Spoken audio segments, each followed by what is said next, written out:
Jesus said to his disciples, "The kingdom of heaven is like a treasure buried in the field, which a person finds and hides again, and out of joy goes and sells all that he has and buys that field."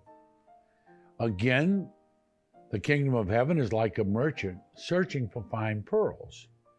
When he finds a pearl of great price, he goes and sells everything that he has and buys it. Again, the kingdom of heaven is like a net thrown into the sea, which collects fish of every kind. When it is full, they haul it ashore and sit down to put what is good into buckets, and what is bad they throw away. Thus it will be at the end of the age. The angels will go out and separate the wicked from the righteous and throw them into the fiery furnace, where there will be wailing and grinding of teeth. Do you understand all these things? They answered, yes. And he replied, then every scribe who's been instructed in the kingdom of heaven is like the head of a household who brings from the storeroom both the new and the old. Hello and welcome to Closer Walk Catholic Communications. I'm Father Bayer, your host, and we're glad that you can join us. The buried treasure, the pearl of great price. Dr. Martin Luther King once made a statement, and he said, unless a person has something he's willing to die for, then he probably has no reason to live. Interesting. Think about that. If I ask you a question, what are you willing to die for? The times that I've seen it and heard it with my own ears has been in emergency rooms at 2 or 3 o'clock in the morning. You know, when the parents got the phone call, the children are in surgery, there's been a bad automobile accident, they've been shot, they've been whatever, and they don't know if they're going to make it. And I've heard the parents say, oh God, please, no, take me, not them. I remember, and I'd only been a priest for about 4 years at the time, when my mother was diagnosed with breast cancer. And it was one of these very tricky breast cancers that there was never a mass. And it was one of those things that, you know, they were going to have surgery. And they could have had surgery and gotten it all, or they could have had surgery and it's everywhere and there's nothing you can do, and she'd have 6 months. As it turned out, I had to go tell my grandmother, my mother's mom, her oldest daughter, my mom. And I'll never forget my grandmother. And she sat there and she said, oh God, no, not Margaret. And she just beat her breast. Please, God, not Margaret, not Margaret. Take me, I'm old, take me, don't take her. And I remember that. And I knew at that moment, she meant that with every word she spoke. She meant it. Thankfully, my mother's still living, and my grandmother probably lived for another 20 years after that. But I think we need to go past the personal. What is it that I'm willing to die for? You know, we have a great tradition, and one of the things that has had a profound impact on me is having the opportunity to visit American cemeteries abroad. There's one in Anzio Beach in Italy. And it is, you know, in the middle of Italy, you have these gates with an American flag hanging, and it's this pristine cemetery. And they have 7,500 graves there. And at those 7,500 graves, there's a white cross, and some of those crosses have a Star of David on them. And it just has like, Lance Corporal Joe Jones, Tennessee, or whatever, you know. And when I walked through there, I got very emotional for me. That was 1/3 of the people who died at Anzio Beach during World War II. The other 2/3 were shipped home. And every one of those 7,500 crosses represented a grieving family. But every one of those 7,500 crosses represented men and women who thought that the freedoms of this country were worth dying for, who thought that it's very, very important that we fight to defend our freedoms. They went into World War II with the promise that Hitler had set his sights on the United States. And in the Pacific, the bombing of Pearl Harbor. And we went into those wars, and there were people who knew that their families had a right to go to church and believe whatever they wanted to do. They had a right to work hard and better themselves, or they had a right to not do anything at all. But they had multiple freedoms.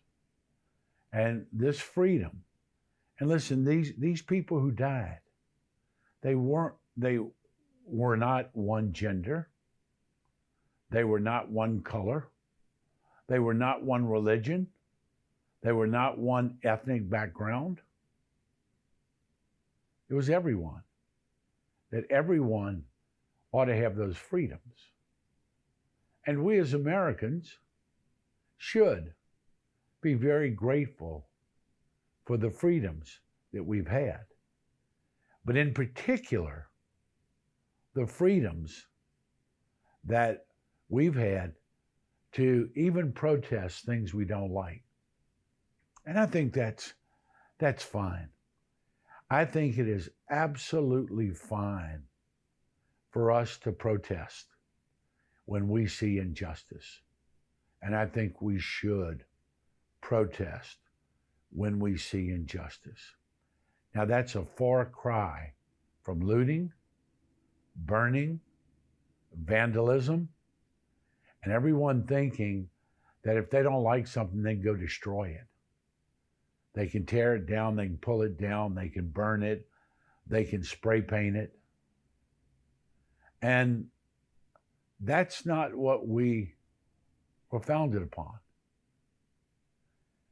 And then when we look at the freedoms that we have to live and to come and go and to speak our voice and let our voice be known, then we have a lot of men and women today who work tirelessly to protect us and protect our freedoms and protect our businesses. And among those people in law enforcement, they're the ones who keep us safe. And they're the ones who protect what we hold very sacred to make sure that no one else can come in and think that they can take it. And among those people who are our veterans, among those people who are our law enforcement, there have been some wonderful, wonderful, wonderful, dedicated people. There have been some bad apples. No question about it. Like I should know as a Catholic priest, just having gone through this horrible, horrible child molestation issue. I mean, great shame. But you know what? I've never molested a child. I have plenty of sins, but that ain't one of them. And for 98.2% of my brothers, that's not one of them either. And to think that we're all bad because they've been some bad actors who wore collars, that's wrong. To think that all our U.S. servicemen and women are bad because we've had a few defectors, to think that all of our police officers are bad because you've had a couple bad actors who've acted totally irresponsible in certain situations. That's wrong. That's wrong. One of the pearls of great price that I grew up with as an American is freedom. You know, I was raised during the Vietnam War. I didn't believe in the Vietnam War. I took place in the protests. We never burned anything. We never hurt anyone. You know, we sat around singing songs, you know, saying all we were saying is give peace a chance. It turned out that there are varying definitions of that war. But I had my friends go to Vietnam. I had some come back with the flag draped over them. And, you know, the reality is even though I didn't believe in the war, I think the men and women who went to that war did it out of respect and believing they were protecting us, even protecting our right to protest because we didn't agree with the war. But that our freedoms did not give us the right to desecrate anything. Our freedoms did not give us the right to spit on returning veterans and call them baby killers. Our freedom was that we had the right to make our voice known and to make it heard. And in a democracy, that freedom is exercised one vote at a time. And if you want to look at things and you don't like the way things are going, then if you want things changed, you don't have a right to destroy things. If I went to the end of my street and stole the stop sign and was caught, I would be prosecuted for destroying public property. Where do we get off thinking because these people think they're victims and they're angry and their entitlements didn't come through the way they think they wanted them to? Where do we get off allowing them to destroy things that are sacred to all of us? Are some things in bad taste and need to be reconsidered? That's possible. You know, when you get to the point that you say a statue of a white Jesus is racist, come on, baby. Yeah, you know, put on your big boy and big girl pants. You know, get over it. Everybody doesn't get a trophy. And guess what? There are a lot of soccer leagues that keep score. And it's called life. And if you want it, either you work to change it through the system that we have, but acting like a spoiled child and tearing things down is not your right. The freedoms that have been fought for and protected in this country has not been for spoiled children. The freedoms have been for responsible adults who work through the system to make the changes that it makes sure all of us are protected. We can talk more about this when we come back. Stay with us. Hi, I'm Father Jeff Baye from Closer Walk Catholic Communications. Thank you for being here today, and a special thanks for the support that you give us. First of all, your prayerful support we so desperately need, and also your financial support. We are donor-driven, and that is what keeps us on the air today. As you well know, the truth is in great demand and in very short supply, and mainstream media is not going to bring you the truth of the Gospels of our Lord Jesus Christ because that's not socially acceptable and it's not politically correct. Certainly we all realize that when this life journey's over, we don't stand before the Supreme Court, we stand before the throne of God. Therefore, with great clarity and great charity, to pronounce the truth of the gospel is important. Your prayers, your financial support enables us to do that. So we thank you, and may God bring you closer in your walk with the Lord each day. God bless you. The kingdom of heaven is like a buried treasure in a field. When a person finds it, he hides it, and out of joy goes and sells everything he has and buys that field. Or it's like a merchant searching for fine pearls. When he finds a pearl of great price, he goes and sells all that he has and buys it. Your pearl, your treasure, what is it? And for many of us, it's people. You know, I mean, I've seen these married couples, married 70 plus years, joined at the hip, just wonderful marriage. One of them dies one week and the other one dies the next week. They weren't sick, just half of their body left when this person died. And it's all, and that's such a beautiful issue. But the thing about the kingdom of God, and has our faith ever been our pearl of great price? Has our faith ever been that thing that I'll do anything to remain faithful? And you know, nowadays, I'm worried about this. You know, we've just been through this quarantine and we've shut down churches. Here where I am, we've been back saying Mass 8 weeks. I thought people would be so happy to come back. Some have. I'm wondering if some are gone forever. I'm wondering if it's a question of, well, you know, if they can put it off for 2 months, if they can say you can't do this, can't do that, how important is that obligation? I'm wondering if people are not starting to question the teaching of the church. But here's the pearl that I think is being overlooked. And the pearl that's being overlooked is the pearl that says, I get to get Jesus. I believe body and blood, soul and divinity, that when I go to church, I have an encounter with the living God. And that encounter with the living God comes to me in the Eucharist. And when Jesus comes in me, I'm able to deal with life.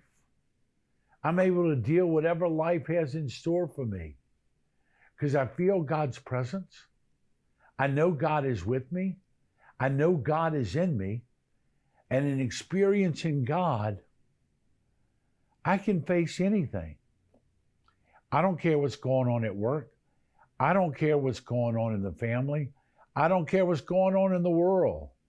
As long as I know God is with me, I'm up to the task. I have an encounter with the living God. And therein lies the difference between people who understand faith and people who merely observe faith. There are many people who were born and raised Catholic, and they went to Catholic schools, and they did what they had to do. And, you know, some of them felt, okay, I'm in college now, I don't have to do it because mom and dad are not checking up on me. Others felt that I don't get anything out of it. They made us go to school, church every morning at Catholic schools. So I figure I have enough Sundays for a lifetime after 8 years of Catholic education. They didn't understand. They didn't understand what that pearl of great price was. They didn't understand what the hidden treasure of the church is. And if you read the 6th chapter of John's Gospel, unless you eat the flesh of the Son of Man and drink his blood, you shall not have life eternal. Unless you understand that, unless you understand what this means, And it's not just getting in line and getting a wafer. It's getting in line and being predisposed to humble ourselves before the sight of God. To, oh Lord, I am not worthy that you should come under my roof, but only say the word and I shall be healed. If you understand what that means about the pearl of great price, and when I say that, understanding the Eucharist, and I'm really afraid we've lost some habitual Catholics who didn't understand. And it's my own opinion that, and I go back to the 60s, my own Catholic education, where in the high school seminary we were listening to Simon and Garfunkel songs and trying to find Jesus' message in the sounds of silence, okay? We went through all that stuff. It was terrible. It was not catechesis. It was, warm fuzzies is what it was. Not at all catechesis. And there's a generation who've lost that. And then for the generation who've lost it, then they raise children who never had it. And so consequently, the pearl of great price brings us back to understand what we walked away from. And I've had this because I live in the same town where I grew up, and I've had friends who've left the church and wanted to talk. And that's great. I want to talk.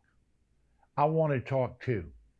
If you've left the church, and if you went somewhere else because you thought the singing was better and you liked having a full band up in the sanctuary and, clapping and carrying on, if you've done that or if you've just stayed at home, I just don't feel that need in my life. I invite you. There's so many wonderful things online today. We got some really talented, capable young priests who are on fire, who do a wonderful job of catechizing. But, if the horse is going to drink, you need to bring him to the water. If you're really sincere that you've kind of lost it, you've kind of lost the faith, I just don't feel the need for that. I think there's a lot of hypocrisy in the church. I think they keep changing rules that are confusing and everything like that. I'm not going to disagree with that. I think there is some hypocrisy. I think there is some real confusion. But I also think there's the truth. And when you understand the truth, you don't allow the externals. When I was in college, out at the university, they had the priests who wore vestments with Snoopy and the Red Baron and tried to weave in Snoopy and the Red Baron into the gospel message. And then recently we've had these hipsters who think, yo, yo, yo, yo, Jesus, and they're gonna relate to young people because, they're rapping the gospel. I'm not giving you Catholic light, directing you towards the truth. Directing you towards the truth of the sacramental life of the church. But you have to understand it. And there's so many opportunities to understand it. And part of it, I think, is laziness. And the other part of it is for all of you who have some ideologies and you're worried and you think this country's going to hell in a handbasket, shame on you. When we talk about finding that pearl of great price, when we talk about finding that hidden treasure, it means we've found our reason to live. And those of you who've walked away, those of you who've chosen not to practice, those of you who've chosen to let your education about the faith, about the Eucharist, about the sacraments, end when you were 13 or 14 years old. Good luck with that. Well, I just don't get it. No wonder, stupid. I don't do anything like I did when I was 13 years old. If you want to learn, if you want to grow, you have to search. And you have to, if you've been confused, go through your parish RCIA. Go through that again. It's basically an adult catechism. It's a re-education, especially for those of us in the 60s and the 70s, who had Jesus Light. I mean, it really was a bunch of bunk. But if you understand it, we need you. We absolutely need people who understand the pearl of great price, who understand the gift of Christ to the world, to now stand up and bring God's presence into the world. We see a lot of people who don't believe. We see a lot of people who criticize. We see a lot of people who take after the church. I don't see enough people standing up. I think one of the few exceptions is in abortion clinics. These people stand up for what they believe. And I admire that. I admire that tremendously. I don't find a whole lot of other Catholics who are willing to make their voices heard, to talk about injustice, talk about racism, talk about prejudice, talk about a need for us to help the poor and do that. But don't hand me that stuff, society is wrong and y'all ought to help the poor and you ought to do more than this and more than that. Get off your butt. Do something. Quit sitting around and complaining. But in order to find that pearl of great price, you got to go looking for it. If you didn't get it when you were young, and if it bypassed you in the cheesy 60s and 70s, and you're now 40, 50, 60 years old, and you don't understand a lot of stuff, then go and find out what you need to understand, because the voice, the pearl of great price, the God who will redeem us, and the God who will get us out of this mess, and the God who will change things in this culture, needs people like you, like me, to stand up and speak the truth. You got the best pearl in the world. Don't worry about what can happen to you. Stick with God. You'll never go wrong. Thanks for being with us. May each day bring you closer in your walk with the Lord. God bless you.